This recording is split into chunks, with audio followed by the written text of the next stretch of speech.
Bonjour à tous, bienvenue dans cette nouvelle vidéo de l'atelier crochet de Gaëlle. Alors aujourd'hui, je vais vous apprendre à crocheter des brides. Comme la dernière fois pour le tuto pour la demi-bride, vous aurez besoin, disons c'est un conseil que je donne, vous aurez besoin de marqueurs de rang, de maille, pardon, de marqueurs de maille. Et puis, voilà, moi j'ai déjà fait la chaînette. Si vous avez des difficultés pour ceci, j'ai fait une vidéo exprès sur le sujet, donc n'hésitez pas à la consulter. Voilà, donc une fois qu'on a fait sa chaînette, je vais vous présenter tout d'abord la méthode classique et ensuite je vous donnerai ma petite astuce à moi, comme je l'ai fait pour la demi-bride, hein.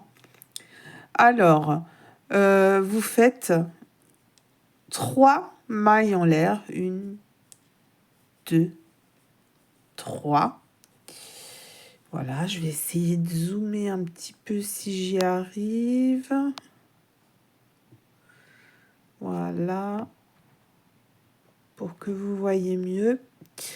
Donc, une fois qu'on a fait ces 3 mailles en l'air, on va faire un jeté pour faire la première, entre guillemets, vraie bride.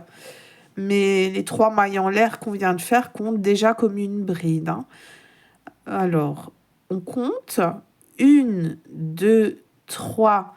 Les 3 mailles qu'on vient de faire, c'est la bride, la première. Et on va piquer dans la 4e maille à partir du crochet. On fait un jeté. On passe sous les brins. On a 3 boucles sur le crochet. On refait un jeté. On passe dans les 2 premières boucles. On a 2 boucles sur le crochet. On refait un jeté et on passe dans les 2 dernières boucles. Et là, on a fait notre première bride. Alors, petit oubli de ma part. Au niveau de la première bride qu'on a faite avec les 3 mailles en l'air, je vous conseille de mettre un marqueur de maille pour repérer là où vous devrez piquer pour la dernière maille du rang suivant. Puisque quand on va passer au rang suivant, on va tourner et on va crocheter dans l'autre sens. Et c'est un petit peu trompeur, on peut oublier, ou en tout cas, quand on débute, on a tendance à oublier cette maille-là. Alors, je vais reprendre la bride suivante, donc un jeté. On pique dans la maille, un jeté. On passe sous les brins. On a 3 boucles sur le crochet, un jeté, on passe sous les 2 premières boucles, à nouveau un jeté et on passe sous les 2 dernières boucles. Je reprends, un jeté, on pique dans la maille,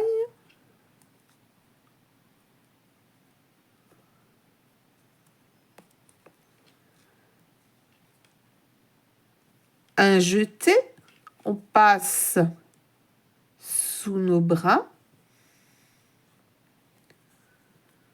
On a 3 boucles sur le crochet, un jeté,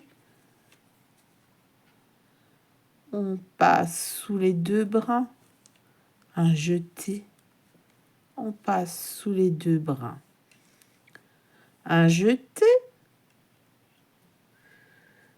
on pique dans la maille, à nouveau un jeté, on passe sous les brins, On a 3 boucles sur le crochet, un jeté, on passe sous les 2 premières boucles, un jeté, on passe sous les 2 dernières boucles. Alors, je termine ce rang et je vous retrouve à la fin.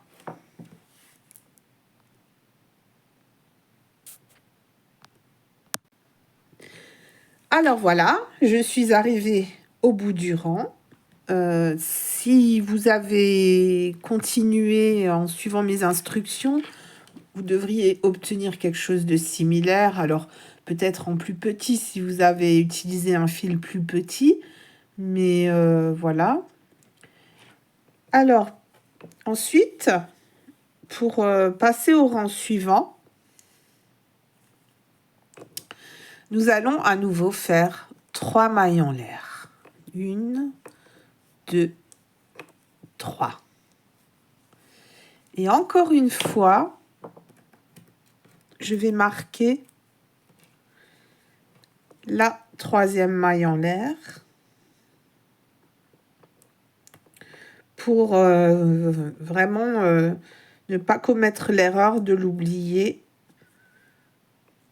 une fois arrivé à la fin du rang. Donc, voilà.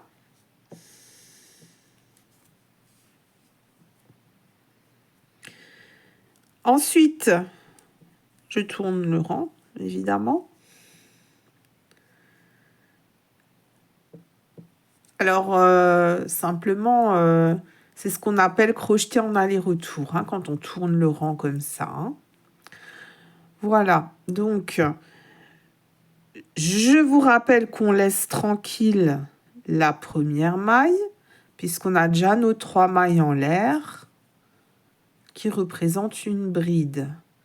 On fait un jeté, et dans la 2e maille, on va piquer. Faire un jeté, passer sous les brins, faire un jeté, passer sous les deux premières boucles, pardon, faire un jeté, passer sous les 2 dernières boucles. Un jeté, on pique dans la maille, un jeté, on passe sous les brins,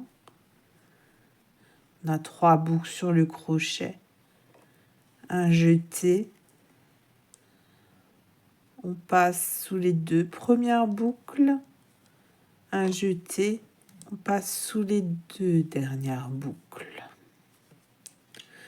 Là, je vais aller un petit peu plus vite puisque je pense que maintenant vous commencez à comprendre comment ça fonctionne.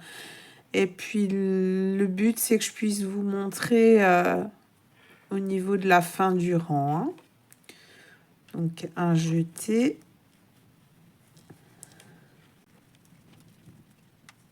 Un jeté.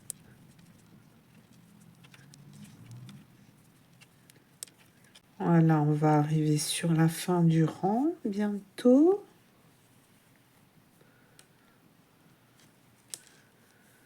Alors, maintenant qu'on en arrive là, vous voyez de nouveau que c'est un petit peu trompeur. Hein, et que, voilà, si on n'a pas mis de marqueur, on peut oublier cette dernière maille qui est à faire. Là, on croirait qu'on en a fait le bon nombre. Et pourtant, il nous reste cette dernière maille qui correspond aux 3 mailles en l'air. Et on doit piquer effectivement dans la 3e maille en l'air. Donc, du coup, je vais faire cette dernière maille.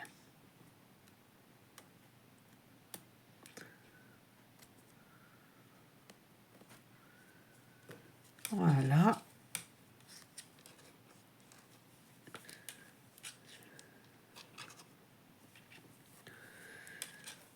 Et là, on a réellement terminé notre rang.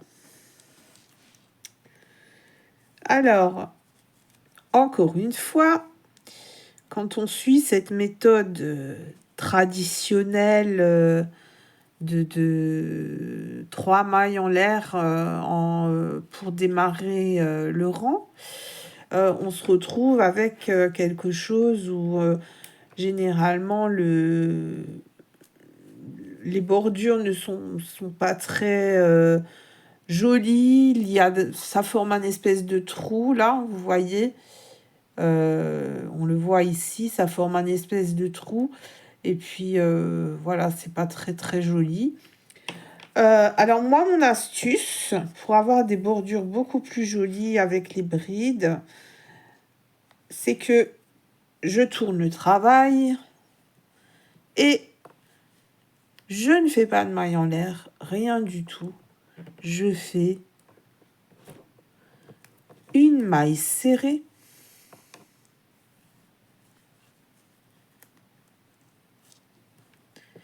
et là, vous voyez, vous avez 2 brins ici.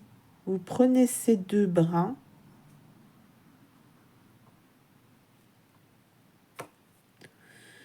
Vous piquez dans ces 2 brins, voyez, comme ceci. Et vous faites un jeté. Passez sous les brins. À nouveau un jeté. Passez sous les 2 brins. Et vous refaites en fait une maille serrée sur la première maille serrée. Et là, vous avez quelque chose de beaucoup plus esthétique que les 3 mailles en l'air. Qui ne vous laissera pas de trou. Là, si on fait la suite, enfin, on a quand même une différence. Je vais faire la bride suivante. Et vous allez voir tout de suite que c'est quand même beaucoup plus esthétique. Donc là, voilà, j'ai fait la deuxième bride. Et on ne se retrouve pas avec un gros trou comme ici, où on a nos 3 mailles en l'air. Là, c'est quand même beaucoup plus esthétique. Hein. Donc ça, c'est ma petite astuce. C'est que je fais pas les 3 mailles en l'air. En fait, je fais une maille serrée. Et sur la première maille serrée, je fais une autre maille serrée. Et voilà, je démarre mon rang de cette façon. Voilà, j'espère que ce tuto vous aura aidé. Et je vous retrouve bientôt pour de nouvelles vidéos au fur et à mesure dans le temps. Voilà.